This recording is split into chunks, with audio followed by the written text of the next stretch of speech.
Bonjour.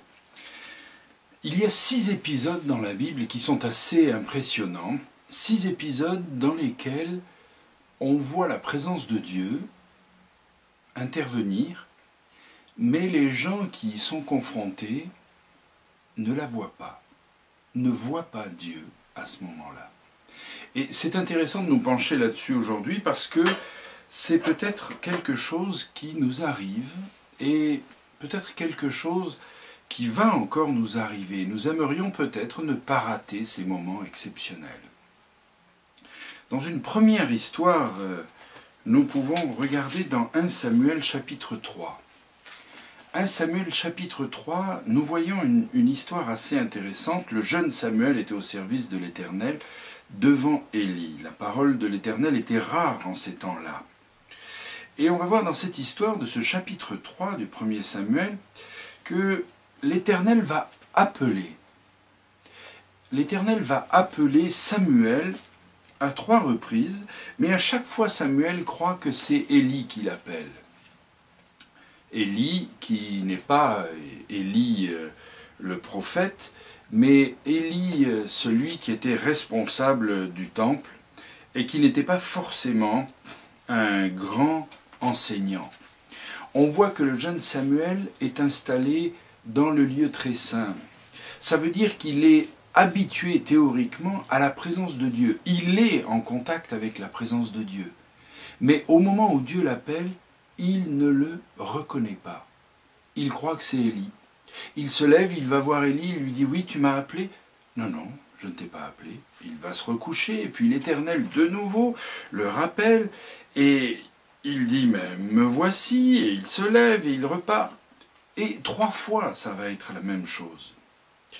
Et c'est intéressant, on voit le verset 7 qui dit « Samuel ne connaissait pas encore l'Éternel, et la parole de l'Éternel ne lui avait pas encore été révélée. » Première situation, le jeune Samuel, bien sûr on peut dire il est jeune, mais ce qui est important pour nous, c'est de réaliser qu'il n'est pas éduqué. Si on n'est pas habitué à reconnaître, on ne le sait même pas. Je vous donne un exemple. Vous êtes dans la nature et vous passez à côté d'un oiseau rare, magnifique. Mais vous ne savez pas que c'est un oiseau rare. Vous savez que c'est un oiseau rare et magnifique, mais vous ne savez pas qu'il est là, parce que vous n'avez pas appris à reconnaître le chant de cet oiseau. Le jour où vous êtes éduqué, le jour où vous avez la révélation, l'habitude de reconnaître le chant de cet oiseau, dès que vous allez l'entendre, vous allez dire « il y a cet oiseau dans cette forêt, je l'ai entendu ». Avec notre Dieu, c'est pareil. Le manque d'enseignement, le manque de connaître qui est Dieu. On n'est pas habitué à ce que la parole de Dieu nous donne comme jolie information, essentielle, comme information pure à nos oreilles, fait que quand il se présente, nous ne savons même pas que c'est lui.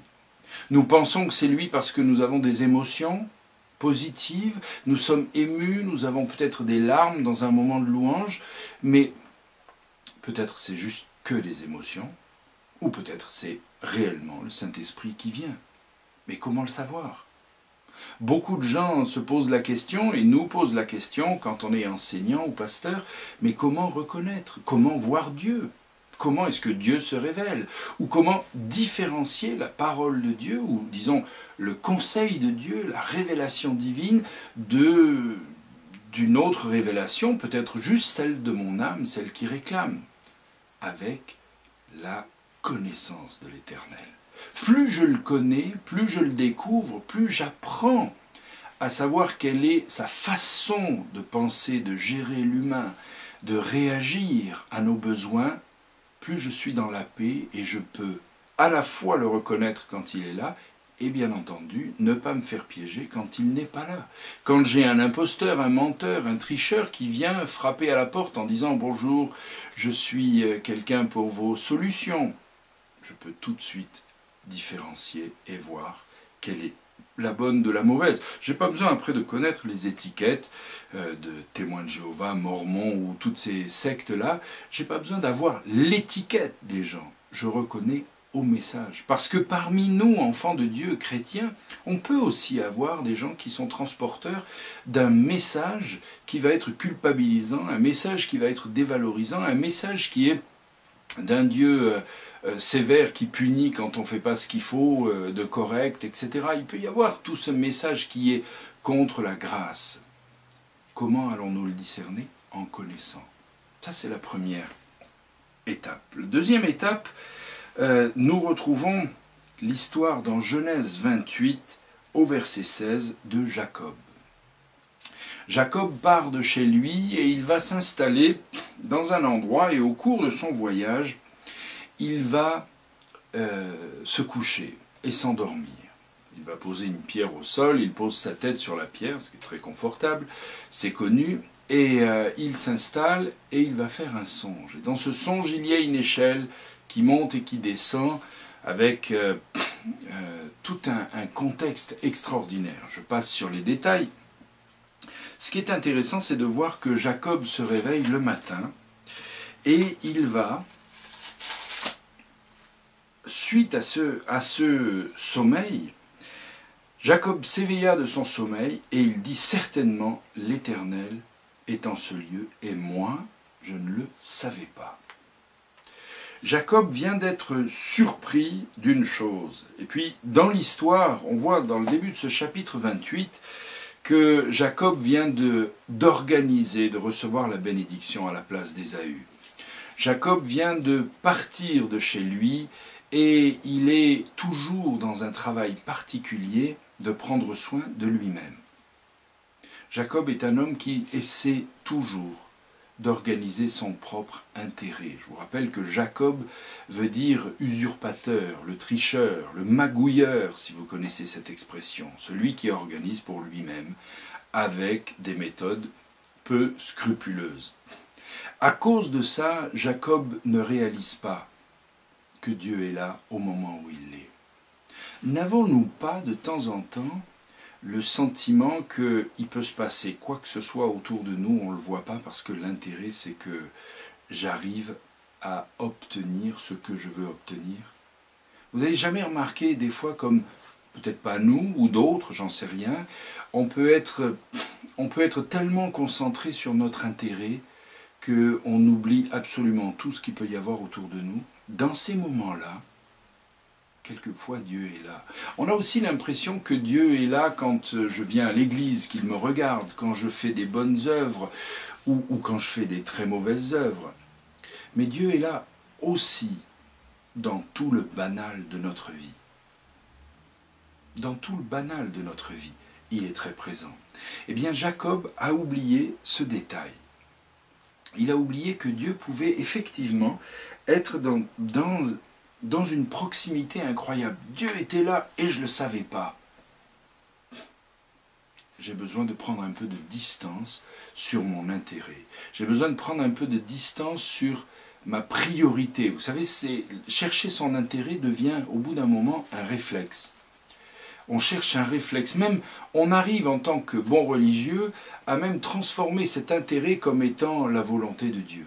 Et ça nous fait rater les présences divines. Troisième événement intéressant aussi, les disciples qui se retrouvent sur la barque pour traverser. Une tempête arrive, c'est Jean chapitre 9, une tempête arrive et ce qu'il faut savoir c'est que à cette époque, dans la nuit, ce qui se passait sur le lac était coutumier qu'un certain nombre de fantômes étaient là. Et ce que Jésus voulait, c'est que ces hommes soient confrontés à un détail culturel. Pour eux, c'était culturel que sur le lac, il y avait des fantômes. Historiquement, ça se disait, on était habitué, oui, c'est normal, on a déjà vu, il y a beaucoup de situations où. Et Jésus vient les retrouver en marchant sur l'eau. À ce moment-là, panique.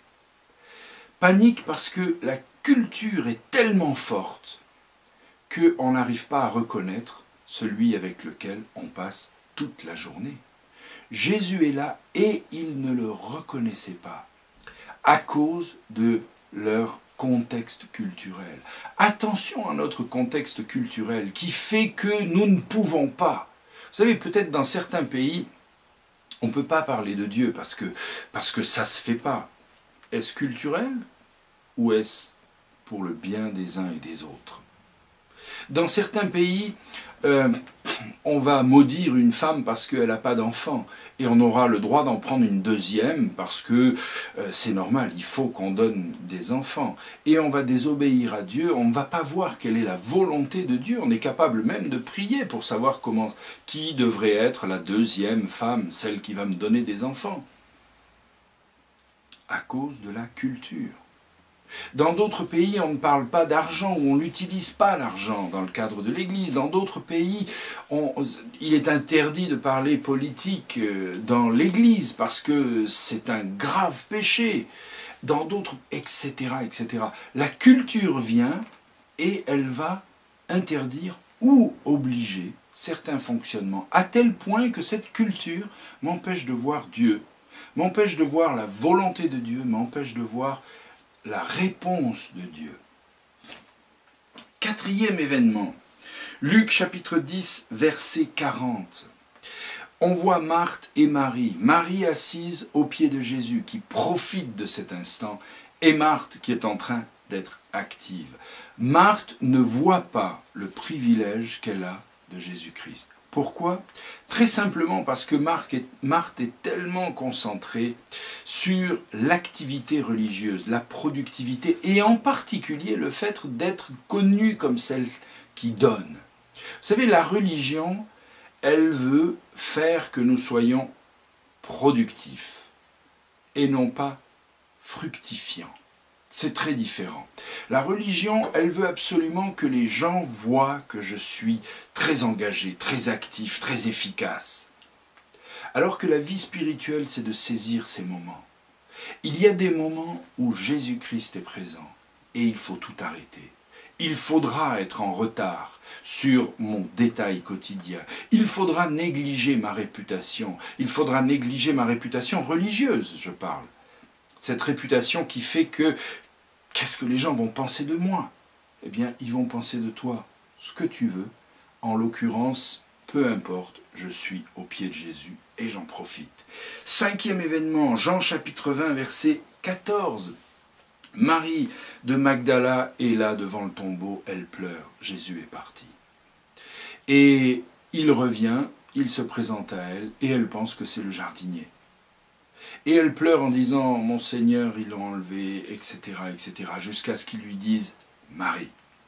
Et à ce moment-là, ses yeux s'ouvrent et elle dit « Mais tu es là ». Elle ne l'avait pas vu à cause de ses émotions. Nos émotions vont nous priver de rencontrer Jésus-Christ, bien des fois. Je ne suis pas en forme, je ne vais pas à l'église. Je suis tellement mal en ce moment. Je suis blessé par quelqu'un, je n'écoute pas le message.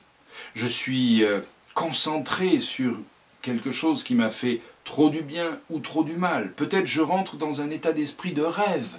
Peut-être je suis là tellement bouleversé dans mes émotions que je n'arrive pas ni à chanter, ni à entendre les paroles de ce chant, ni à écouter le moindre message. Les émotions vont être un obstacle à rencontrer Dieu. Dieu va passer, Dieu va venir, Dieu va nous parler. Et j'entends rien, je ne le reconnais pas. Je ne le reconnais pas parce que ma douleur ou ma joie, mon élément émotionnel est tellement énorme qu'il va occulter les révélations autour de moi. Et je termine avec ce dernier point. Ce dernier point, c'est sur dans Luc 24, 16, les deux disciples.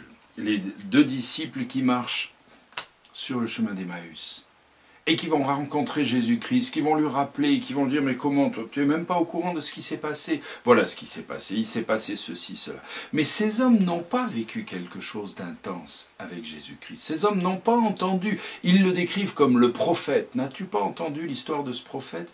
Ils le décrivent comme le prophète, mais ils ne réalisent pas que si c'est un prophète, c'est parce qu'il a prophétisé qu'il reviendrait, qu'il a prophétisé que sa mort sera une victoire, parce qu'il y aura résurrection. Ils n'ont pas entendu la prophétie, ce sont des rationalistes qui ont récupéré l'information de quelqu'un d'autre et qui la diffusent de la part de quelqu'un d'autre. J'aurais tendance à dire de façon pas très agréable, j'espère que vous ne serez pas choqués si vous êtes de cette catégorie qu'ils sont un peu journalistes.